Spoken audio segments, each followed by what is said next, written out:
Hey guys, Chris here. Tonight we have 3 stories for you. And the common thread with all 3 of these stories is that people are in the outdoors doing their own thing, recreating, whether it's in a tree fort, a camper, or a cabin, and something late at night lets them know that it's out there.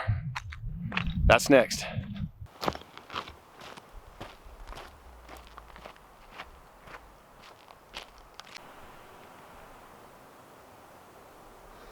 Okay guys, we're in the Sierra Nevada. It's a beautiful night.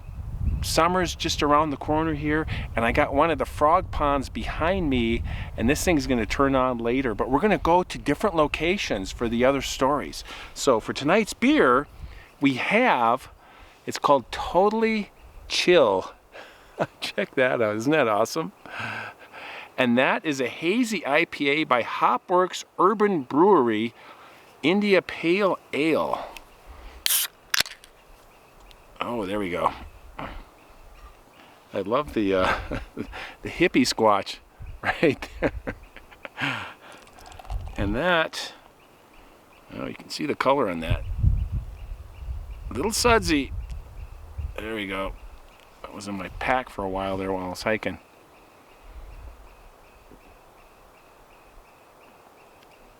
Ooh, that is a robust IPA. Really good finish to it.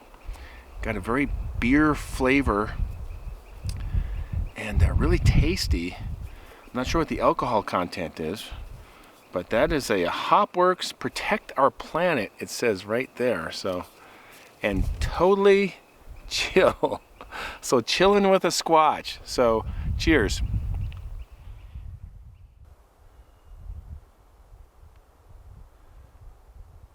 Okay, so our first story takes place in 1981 in the state of Pennsylvania. And there, David was 8 years old at the time, and he was living with his family in north central Pennsylvania. Now, this is an email that was sent in to me, and he's one of our viewers. They had a large property, good-sized backyard, and the backyard adjoined a forest that went on for quite a ways back there. It was near the LBJ National Forest. Dave loved to play out in the backyard, loved to play in the forest, and there was a stand of birch trees just at the edge of the yard, right where the forest began, and he thought it would be really cool to have a tree fort right there, right in the backyard there. And he asked his dad if he could build a tree fort for him, and his dad said, "Sure, I can do that. I'm going to need your help, though. And we can do this together, but yeah, let's do that." So Dave and his dad both worked on this tree fort. It was really coming together. They got the ladder built going up the tree. Got the 4 corners framed out. Got the flooring in. Got one wall up, then got the next side wall up. Then got the back wall up with a window, and the back wall was facing the forest behind. And framed out the roof, got the back side of the roof on. And Dave thought it would be really fun, since it was almost done, to spend the night in there with his cousin Peter. So he asked his mom and dad, and he said, "Hey, can I spend the night at the clubhouse?" He called the tree fort the clubhouse. He was really excited about this, and they said, "Yeah, it's not done, but we don't see why not. It's all stable and it's all good." And so he called his cousin Peter, and he said, "Hey, do you want to come on over and when we'll hang out for a little while, and we can spend the night in my new clubhouse, my new tree fort?" And Peter said, "Yeah, that sounds great. Can I bring my comics and some snacks and stuff?" And Peter said, "Sure, I'll get some candy and we'll have a good time. Yeah, so come on over." So his parents brought him over, dropped him off, sleeping bags, flashlights, pillow, and comics and snacks. And then they played in the backyard for a while. The sun was going down, and parents came out and said, "All right, you guys, be careful and have a nice time. We'll see you in the morning." And they went in the house. And so they were going to go check out the new clubhouse.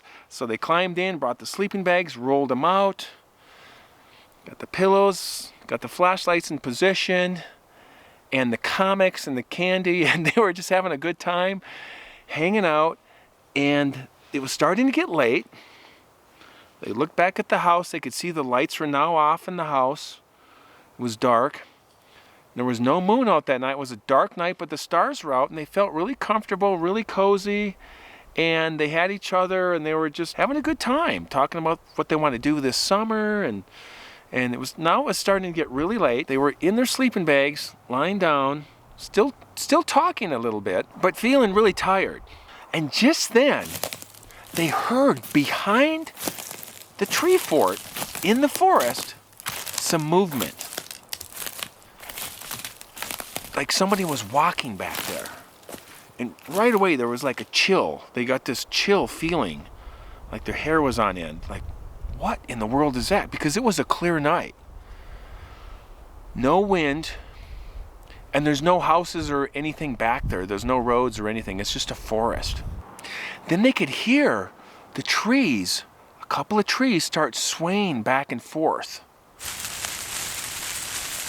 Then it stops, and they hear more walking and branches breaking. And then Dave says to Peter, "Is that Uncle Steve pranking us?"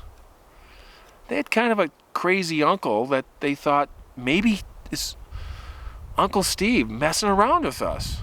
He heard that we're spending the night out here, and they listened some more, and they were half hoping to hear somebody finally call out and maybe laughing and say, "Hey, how you doing, guys? It's just me, just messing around with you." You know, expecting that, and they didn't hear that. So they're sitting in there, and they can hear these trees moving again, going back and forth, the movement, and then finally, there's this cracking sound. Like this tree broke, and then they could hear it going through the forest, crashing through the forest, and then it crashed into the roof of the tree fort. They were in utter shock at this point, totally freaked out. Like, there's no wind. What is going on out here? Peter, he's kind of a brave kid. He took his flashlight and he says, "I got to see what's going on out here." And he got on his knees and he slowly slid up to the little window in the back of the clubhouse, shines it out, shines the flashlight out, and then suddenly he screams at the top of his lungs and falls back to the ground and crawls quickly into a sleeping bag. And Dave says, "What is it? What is it?" And he took the flap of the sleeping bag and he says, "I saw red eyes staring back at me the moment I shined the flashlight out." And this was an email sent to me. And so they're both under the covers, under the sleeping bags, hunkered down, and this thing didn't stop. There was more movement around the back of the tree fort, more trees swaying, and then another tree came from a different angle and hit the backside of the tree fort. They were just beyond disbelief. They're laying there, and then it was quiet, and they laid there for several hours just listening. Dead silent out there. Finally, they fell asleep or just rested, but they were exhausted. And the sun came up, and they're laying in their sleeping bags. Dave puts a flap up, and he's like, "Peter, hey, Peter, the sun's up." Peter flips his sleeping bag up, and he's looking at him. They're both kind of hunkered in there. And he says, "We got to get out of here. Like now." Peter's like, yeah, we got to get out of here. And he says, "Let's leave in 3 seconds. I'll count to 3. And he goes, 1, 2, 3. And they both jumped up, got out of the sleeping bags, and worked their way to the ladder. Pete went first. He slid down the ladder, got to the bottom, and then Dave got to the ladder and slid down, and they both turned and ran to the back of the house. And Dave said it felt like it was a mile. Obviously it wasn't a mile away, but it felt like this just running through the backyard was a mile away. They got into the house. Dad was getting ready for work. His brother was still sleeping. He said, "Hey, Dad,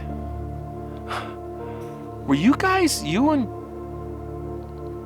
his older brother, were you guys messing with us last night? He said, no. What are you talking about? And he explained what they had heard and then what they had seen. The two red eyes staring back at him. He said, no, we didn't.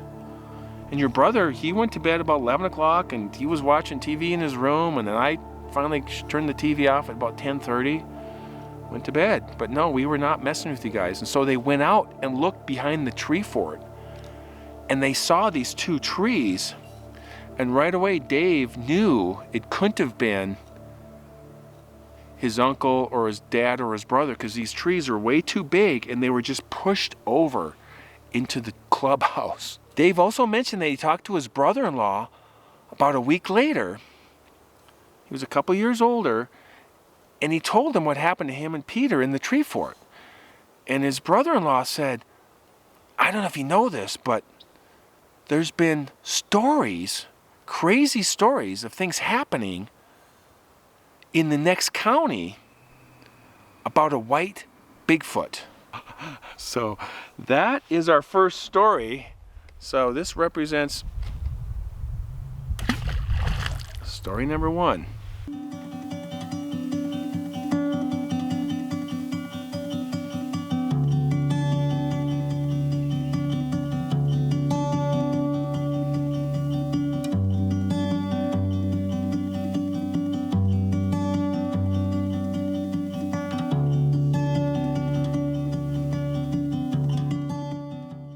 Okay, so we're at the next location, and this is the same lake that had this cliff face down here. It's just below me, and several people in the comments noticed like this strange face at the base of the cliff, right at the edge of the water. So I'm right above that.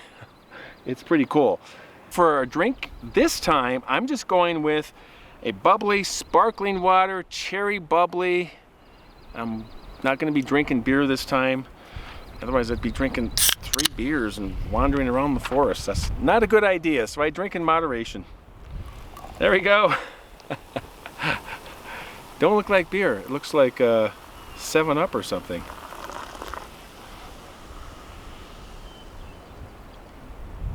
That is just tasty and refreshing. Bubbly. It sounds like a commercial. So this story comes to us from one of our viewers. His name is Gordon. Gordon lives in Texas, lives in Dallas, and he's been following my channel for quite some time before I was doing stories. And he told me he was a complete doubter, meaning he doubted Bigfoot completely. But over time, hearing enough stories and enough interviews from you guys, he started to think maybe there's something more to it. So he also likes camping. He used to tent camp. He no longer tent camps. He has a 5x10 square drop camper that he has, and he camps in that, and he solo camps. Well, being in Texas, there's not a lot of forests and places to camp, but he found a place called the LBJ National Grassland north of Texas. And the national grasslands are similar to the national forests as far as how they're operated and run, and there's scattered over the Midwest and the West in places like Texas, Oklahoma, North and South Dakota, Montana, Wyoming, Colorado even, has national grasslands. There's over 4 million acres of national grasslands where people can camp, hike, fish in small lakes, and just enjoy nature. Now this particular area where Gordon went, the LBJ, wasn't just a grassland. It had stands of trees, small valleys, rock outcrops, a couple of small lakes, and just a real peaceful place to go camping. And you could camp anywhere he felt like. So he found a nice spot, parked his camper, set it up. He left the roof open so he could charge his solar panels for his generator. So there was nothing obstructing his view above him. He had a nice day, did a little hiking, came back to his camp, had dinner. It was a warm night, calm night. He didn't see any people. There was no other campers, didn't see any other vehicles. Like I said, it was midweek. He was avoiding people. Had his dinner, and then he had a fire pit, portable fire pit. He was sitting in his camp chair, just hanging out, watching that, enjoying the evening, and then watching the embers just kind of fade out. So Gordon was thinking about turning in, watching the stars come out, starting to get dark, and he had this thought. He'd been watching my videos, and he had this thought, what if? What if this was true, and what if something was to happen that night? That's what he said. And then he said, no, this is Texas. It's not going to happen in Texas. There's no way. So he cleared his mind of that thought, wrapped things up, got in his little camper, and was settling in to go to sleep. About 20 minutes later, he hears something hit the side of his camper, right by his head. And it sounded like a rock, like a good size rock, a little smaller than a baseball. Immediately he felt alarmed, like, oh my gosh, there's something out there. There's no way, there's nothing fell off, there was no cliff around. He was under trees, there was no pine cones, there was no one around, and he was in utter disbelief. Something is trying to get my attention. He immediately reaches over and he grabs his pistol. He's got a Springfield Armory 10mm 16 round magazine pistol, handgun. And he said this did not stop his beating heart that was just rapidly beating. He was glad to have it, but it didn't calm him down. Gordon realized he couldn't go anywhere because his truck was unhooked from the camper. He had the wheel boots on the tires, and he had 4 stabilizing jacks underneath the camper. He said he was in utter disbelief that this was happening. The reality was kicking in, and then his mind was racing, thinking about the stories of rock throwing at people. Small rocks, pine cones, sometimes a large boulder coming into a camp. Somebody's out fishing and a large rock comes out of the trees and lands in the lake. This reality was setting in on him. He was alone, he was in the middle of nowhere, and there was nothing he could do about it. He said his mind was racing, he was thinking about earlier in the evening, and he said, no, I didn't see any cars, I didn't see any people. I was the only one out here. He said he did hear a loud screech sound way off in the distance. And he just wrote it off as some common local wildlife that he didn't recognize. And then now he's thinking, maybe it was something else. And right when he's having this thought, he hears right above his head on the roof of the camper this loud thud, like another rock, except this time much larger. Hits the top of the camper, startles him. He's got his handgun, he's got the light on, he's sitting inside this square drop camper. He's just stressed out. He's thinking, this thing is real. These things are real. He waited and listened for hours. Listened for any movement, any more rocks, just anything. He couldn't go to sleep. He was getting hot, he was getting distressed, he's laying there, and he finally kind of dozed off way late, 4 in the morning, something like that. Gets up, it's the next day, comes out of the camper, and he starts looking around, and he sees the camp is undisturbed. Nothing's moved, nothing's changed. Looks in the trees, he doesn't see anybody, doesn't see anything. He looks on top of the camper, and he sees this large softball-sized kind of a composite conglomerate rock, kind of mud, hard mud, sitting there right on the top of his camper, little pieces around it. I got a picture of it right here. He looked into the forest, he didn't see anybody, didn't hear anything, and he packed up as quickly as he could and he bugged out and got out of there. He says he doesn't want to solo camp out there anymore. He's willing to go camping, but he wants to go with somebody. He doesn't want to be by himself. I don't blame him. He went to bed that night with his pistol and his AR-15 at his side, just ready for anything. He probably would have been okay if he was attacked, but his fear was attacked. He wrote this in an email to me while we were having a conversation, and I said something, how did this affect you, or what were you feeling during this time? He said, yes, the feeling of dread went from 2 to 7 after the second projectile. It's truly an awful feeling to be waiting on high alert. Even with 2 powerful firearms, yes, I wonder if it had been watching me, and if so, how long? Or if it had just happened to see my camp. Either way, I'm glad it happened while I was inside the camper rather than in the camping chair, the camp chair. Pretty sure I won't go back to that area alone. But my curiosity of the Bigfoot topic has me addicted to investigating it. Below is a pic of where the second projectile hit the roof of my camper. Take care, Chris, and may the Lord bless you on your hikes. Sincerely, Gordon. And that is story number 2.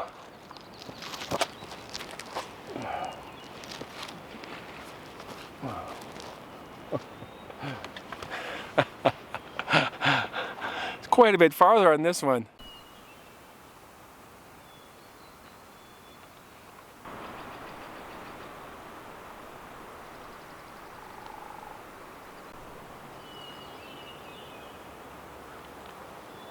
Okay, so this next story comes to us from one of our viewers. Her name is Terry, and she's from North Carolina. She sent me an email, and we had a little correspondence back and forth as well.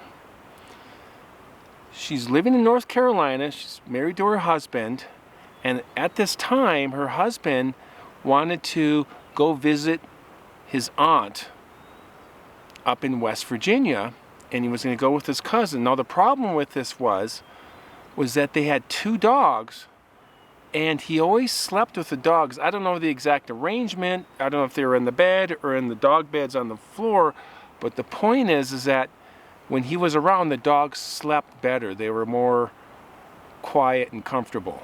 So she had this idea to go to their cabin, which is located in northwest North Carolina, in the Appalachians, and it's this property, they got a cabin there with the property around, and she said it's surrounded by state park land from Hanging Rock State Park. Beautiful state park, 9,000 acres. This big rock outcrop juts out from this cliff, and you can go out and see amazing views of the ridges that seem to go on forever. Vast forests, waterfalls, and even caves. And her property is literally surrounded by this park. So she loaded up the dogs. She was going to take them up there and let them run around and get their energy out and just get them all relaxed and just make them happy. So she loaded up the dogs in the car, made the drive out, pulled in, and she wanted to have a campfire in the fire pit. But she said there was a storm coming in, and she even saw lightning. So she stopped that. She just let the dogs run around for a little bit, and she went in, and it's like, okay, I'm gonna go watch some TV inside the cabin and see what happens with the storm, because it's gonna bring some rain as well. She's in the cabin, the dogs are all settled in, it's starting to rain, she's watching TV, she's relaxing. About 20 minutes later, she hears this loud slam on the back of the cabin. And it was so strong, it knocked the antenna off the wall from the TV. She immediately thought, it startled her, but immediately thought, Okay, a tree limb must have broke off and hit the back of the cabin. Something like that, a big branch or something. And it's raining out, it's dark, she's by herself. She's like, I do not want to get a flashlight and go wander all the way back around and start looking around. I'm not going to do that. So it didn't go through the window, it didn't come through the roof. I should be fine, we'll check on it in the morning. Right then, her dog, she said it was a poodle, one of them was a poodle, was barking wildly. And it was going from window to window in the cabin. And she couldn't get him to calm down. He was seeing something outside. She just thought it was the storm and the loud tree branch, and he was just freaking out, and she didn't have any idea of what it might really be. After a long time of this, an hour or so, she finally gets the dog to settle down. She pulls the curtain shut, and she goes to sleep. She sets her alarm for pretty early in the morning. She needs to go to work the next day. Terry gets up at 5:30, really early. She has to go to work. Makes her coffee. Storm had passed. Sun's coming up. And she carries an armload of bedding out to the car to pack up and leave.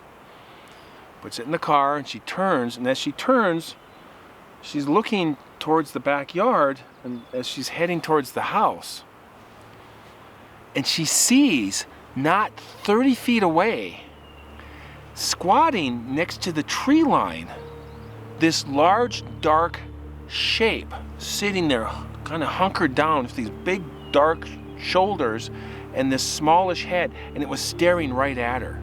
She said she just about had a heart attack.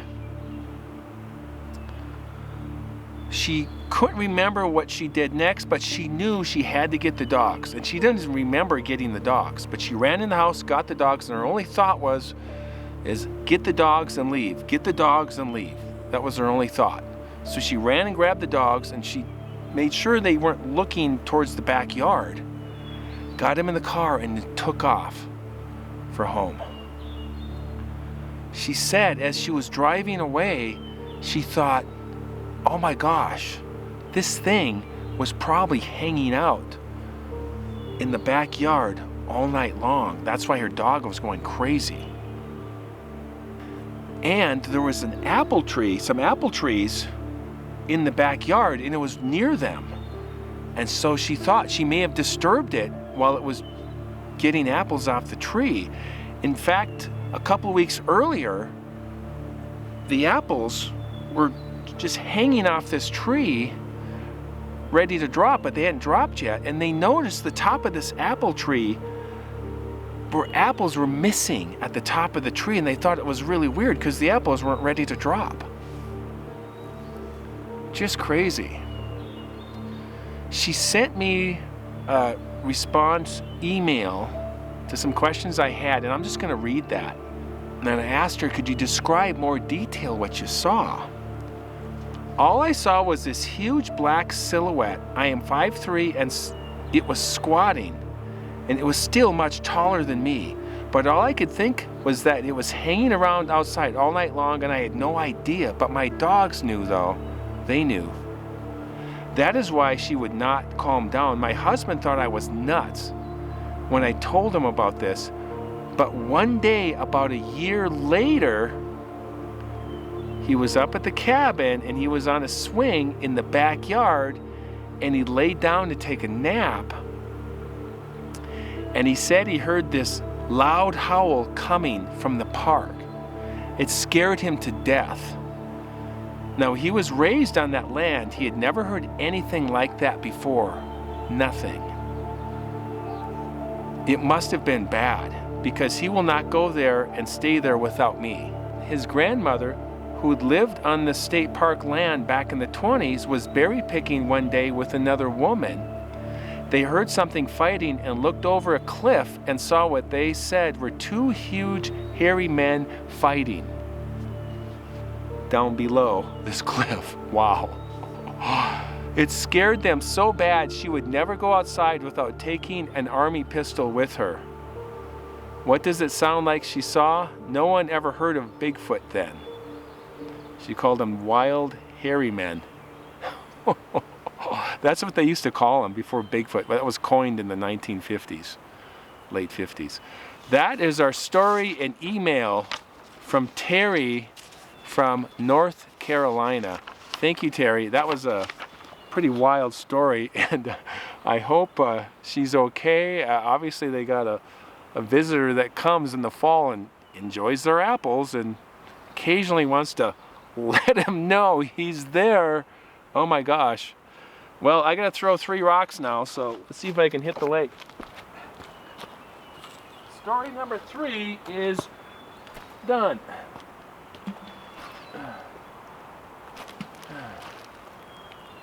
Yeah. All right, the sun is dropping really quick here.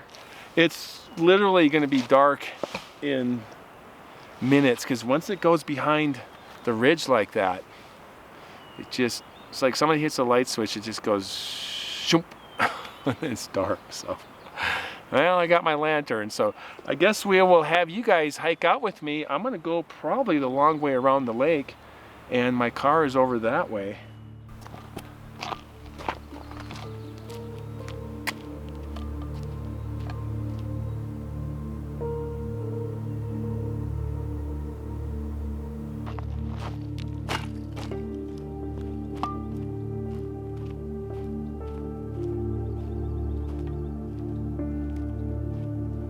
On my way out, I found this huge wall. I'm kind of following it through the forest here. Pretty cool. I was up over there on the big stone tabletop, and it dropped off into this forest, and now I'm following this wall. So, very cool.